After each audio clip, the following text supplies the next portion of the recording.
मध्य पूर्वेत अचानक तणाव भडकला आणि जगभरामध्ये एकच चर्चा सुरू झाली. इराणचे सर्वोच्च नेते अली खामनेई यांच्यावर प्राणघातक हल्ला झाल्यानंतर अनेकांना वाटलं होतं की इराण काही तासामध्येच माघार घेईल, अमेरिकेशी चर्चा करेल आणि संघर्ष थांबेल. पण चित्र हे वेगळे दिसलं. उलट इराण अधिक आक्रमक झाला आणि युनायटेड स्टेट्स तसेच इस्रायलवर दबाव हा वाढू लागला. नेमकं असं काय आहे की ज्यामुळे इराणला सहज कोलमडवणं अमेरिकेला शक्य होत नाही, हे आपण सोप्या शब्दामध्ये समजून घेऊया.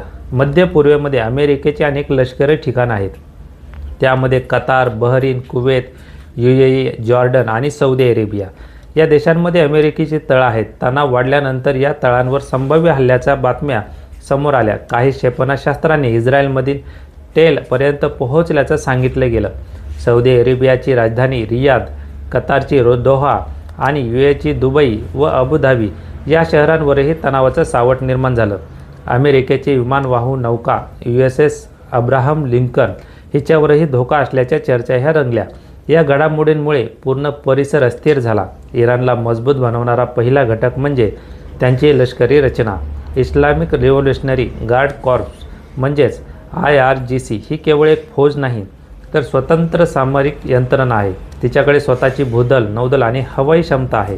विविध अहवालानुसार इराणकडे मोठ्या प्रमाणात बॅलिस्टिक मिसाईल क्षेपणास्त्राचा साठा आहे आणि त्यांची मारक क्षमता जवळपास 2000 किलोमीटरपर्यंत असल्याचे बोलले जाते. म्हणजेच मध्य पूर्वेतील अनेक धोरणात्मक ठिकाणे त्यांच्या टप्प्यामध्ये येतात. या क्षमतेमुळे इराणवर थेट लष्करी कारवाई करणं अधिक गुंतागुंतीचं ठरतं. दुसरा मुद्दा म्हणजे अंतर्गत राजकीय समीकरण. बाहेरून पाहताना इराणमध्ये असंतोष असल्याचं चित्र दिसतं, पण बाह्य हल्ला झाल्यानंतर अनेकदा राष्ट्रवादाची भावना अधिकही बळकट होते. नेतृत्वावर हल्ला झाला तर लोकांमध्ये सहानुभूती आणि एकजूट निर्माण होण्याची शक्यता ही कायम वाढते. त्यामुळे अपेक्षित अंतर्गत अस्थिरता निर्माण झाली नाहीतर बाह्य शक्तींसाठी सत्ता बदल घडवणं कठीण होतं. जमिनीवर सैन्य उतरवण्याचा पर्याय अत्यंत खर्चिक आणि धोकादायक असल्याने तो सहज स्वीकारला जात नाही. तिसरा घटक म्हणजे प्रादेशिक समीकरण. लेबनॉनमधील हेजबुल्ला आणि येमेनमधील हौतीस यांसारख्या अनेक गटांमुळे संघर्ष अनेक आघाड्यांवर पसरवू शकतो. समुद्री मार्ग, विशेषतः रेड सी आणि पर्शियन गल्फ परिसर जागतिक व्यापारासाठी महत्त्वाचे आहेत. या मार्गांवर अस्थिरता निर्माण झाली तर त्याचे परिणाम केवळ 2 देशांपुरते मर्यादित राहत नाहीत तर जागतिक अर्थव्यवस्थेवरही परिणाम होतात. त्यामुळे कोणतीही मोठी कारवाई करण्यापूर्वी अनेक देश 10 वेळा विचार करतात.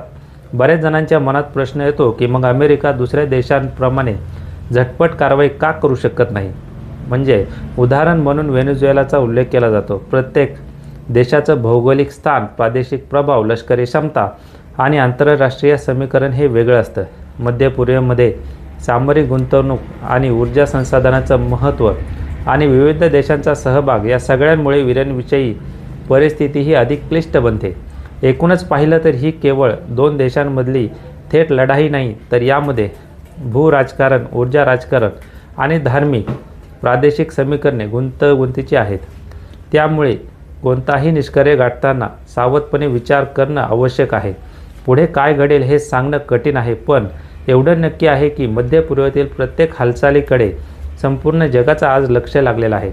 तुम्हाला काय वाटतं? कमेंटमध्ये नक्की सांगा. व्हिडिओ आवडला असल्यास चॅनलला सबस्क्राईब करायला विसरू नका.